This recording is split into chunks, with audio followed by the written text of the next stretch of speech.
ഇപ്പോൾ സമയം പുലർച്ചെ 2 മണി. ലോകം മുഴുവൻ ഉറങ്ങുകയാണ്. പക്ഷേ നിങ്ങളുടെ ഉള്ളിൽ മാത്രം ഒരു വലിയ തിരക്കാണ്. വർഷങ്ങൾക്ക് മുമ്പ് നടന്ന ഒരു സംഭാഷണം നിങ്ങൾ വീണ്ടും വീണ്ടും ഓർക്കുന്നു. നടക്കാൻ പോകുന്ന ഒരു കാര്യത്തെക്കുറിച്ച് ഓർത്ത് ഇപ്പോൾ തന്നെ ആകുലപ്പെടുന്നു. ശാരീരികമായി നിങ്ങൾക്ക് വലിയ പണിയൊന്നുമില്ലായിരിക്കാം. പക്ഷേ മനസ്സൊരു മാരത്തോൺ ഓടുകയാണ്. എന്തുകൊണ്ടാണ് ഇത്രയധികം തളർച്ച തോന്നുന്നതെന്ന് നിങ്ങൾക്കറിയില്ലെങ്കിൽ ഓർക്കുക, നിങ്ങൾ തളർന്നതല്ല.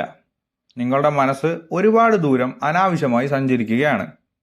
ഇന്ന് ഞങ്ങൾ നിങ്ങളോട് റിലാക്സ് ചെയ്യൂ എന്ന് വെറുതെ പറയുകയല്ല, മറിച്ച് മാർക്കോ എന്ന ഒരാളുടെ അയാൾ പിടിച്ച ഒരു ഗ്ലാസ് വെള്ളത്തിൻ്റെയും കഥ പറയാം. മാർക്കോ ജീവിച്ചിരുന്നത് വളരെ മനോഹരമായൊരിടത്താണ്. പക്ഷെ അതൊന്നും കാണാനുള്ള അവസ്ഥയിലായിരുന്നില്ല അവൻ. അവനെ സംബന്ധിച്ച് മഴ ഒരു സംഗീതമായിരുന്നില്ല, മറിച്ച് തീർക്കാനുള്ള ജോലികളുടെ ഓർമ്മപ്പെടുത്തലായിരുന്നു. അവന്റെ മനസ്സ് അടുക്കി വെക്കാത്ത ഒരു ലൈബ്രറി പോലെ താറുമാറായിരുന്നു. അവന്റെ അപ്പൂപ്പൻ ഇത് ശ്രദ്ധിച്ചു. ഉപദേശങ്ങളൊന്നും നൽകിയില്ല. പകരം ഒരു ശൂന്യമായ ഗ്ലാസ് നൽകിയിട്ട് പറഞ്ഞു, മാർക്കോ, എന്നോടൊപ്പം ആ കിണർ വരെ ഒന്ന് നടക്കാമോ? പക്ഷെ ഒരു കാര്യം, ഈ ഗ്ലാസിനുള്ളിൽ ഒരു തുള്ളി വെള്ളം പോലും വീഴാൻ പാടില്ല. അടുത്ത 10 മിനിറ്റ് മാർക്കോയുടെ ലോകം ആ ഗ്ലാസിൽ മാത്രമായി ഒതുങ്ങി. അവൻ മഴയെ പേടിച്ചില്ല. പകരം തന്റെ ഓരോ ചുവടും ശ്രദ്ധിച്ചു. കാറ്റടിക്കുമ്പോൾ ഗ്ലാസ് ചരിച്ചു പിടിച്ചു. ആ 10 മിനിറ്റ് അവന്റെ ഉള്ളിലെ ആ പഴയ ലൈബ്രറി ശാന്തമായിരുന്നു. ആ നിമിഷം മാർക്കോ തിരിച്ചറിഞ്ഞു, പുറത്തെ കൊടുങ്കാറ്റ് നിലച്ചിട്ടില്ല, പക്ഷെ അവന്റെ ഉള്ളിലെ കൊടുങ്കാറ്റ് അടങ്ങിയിരിക്കുന്നു. മാർക്കോ അനുഭവിച്ചത് മനഃശാസ്ത്രത്തിൽ മൈൻഡ്ഫുൾനെസ് എന്ന് വിളിക്കുന്ന ഒന്നാണ്. അതായത് നിങ്ങളുടെ പൂർണ്ണമായ ശ്രദ്ധ ഒരു പോയിന്റിലേക്ക് കൊണ്ടുവരിക.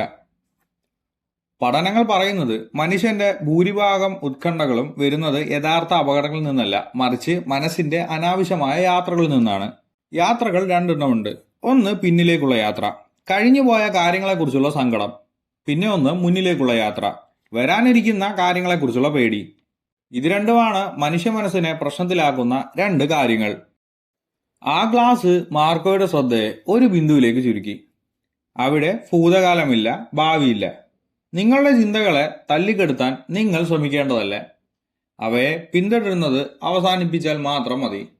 അവിടെയാണ് സമാധാനം തുടങ്ങുന്നത്. സമാധാനം കണ്ടെത്താൻ നിങ്ങൾ ഒരു മഴയത്ത് ഗ്ലാസുമായി നടക്കണമെന്നില്ല. നിങ്ങളുടെ ദൈനംദിന ജീവിതത്തിൽ ഇത് പരീക്ഷിക്കാം. 5, 4, 3, 2, 1 റൂൾ. നിങ്ങൾ കാണുന്ന 5 കാര്യങ്ങൾ, തൊടാൻ കഴിയുന്ന 4 കാര്യങ്ങൾ, കേൾക്കുന്ന 3 ശബ്ദങ്ങൾ, മണക്കുന്ന 2 കാര്യങ്ങൾ, രുചിക്കുന്ന 1 കാര്യം. ഇവയിൽ ശ്രദ്ധ കേന്ദ്രീകരിക്കുക. ഒരു കാര്യം മാത്രം ചെയ്യുക. ചായ കുടിക്കുമ്പോൾ ചായയുടെ രുചി മാത്രം അറിയുക. നടക്കുമ്പോൾ പാദങ്ങൾ മണ്ണിൽ സ്പർശിക്കുന്നത് ശ്രദ്ധിക്കുക. നിങ്ങൾ ചോറ് കഴിക്കുകയാണെങ്കിൽ കഴിക്കുന്നത് മാത്രം ശ്രദ്ധിക്കുക. നിങ്ങൾ എന്ത് ചെയ്യുന്നോ അതിൽ മാത്രം ഫോക്കസ് കൊടുക്കുക. ചിന്തകളെ മേഘങ്ങളെ പോലെ കാണുക. ആകാശത്ത് മേഘങ്ങൾ വരികയും പോവുകയും ചെയ്യുന്നത് പോലെ നിങ്ങളുടെ ചിന്തകളെ വെറുതെ നോക്കി നിൽക്കുക. അവയെ പേടിക്കാൻ ശ്രമിക്കരുത്. നിങ്ങൾ കൊടുങ്കാറ്റല്ല, മറിച്ച് ആ കൊടുങ്കാറ്റിനെ നോക്കി നിൽക്കുന്ന ഒരാൾ മാത്രമാണെന്ന് തിരിച്ചറിയുന്നിടത്താണ് സമാധാനം തുടങ്ങുന്നത്. പുറത്തെ ലോകം ശബ്ദങ്ങൾ കൊണ്ട് നിറഞ്ഞതാണ്, പക്ഷെ നിങ്ങളുടെ ഉള്ളം ഒരു ശാന്തമായ ഇടമായി മാറ്റാൻ നിങ്ങൾക്ക് കഴിയും. ഈ വീഡിയോ നിങ്ങൾക്ക് ഉപകാരപ്പെട്ടെങ്കിൽ അമിതമായ ചിന്തിക്കുന്ന നിങ്ങളുടെ സുഹൃത്തുക്കൾക്ക് ഇത് പങ്കുവെക്കുക. മനസ്സിനെ ശാന്തമാക്കുന്ന ഇത്തരം കൂടുതൽ കഥകൾക്കായി ടീ ടോക്സ് സബ്സ്ക്രൈബ് ചെയ്യാൻ മറക്കരുത്. ബൈ.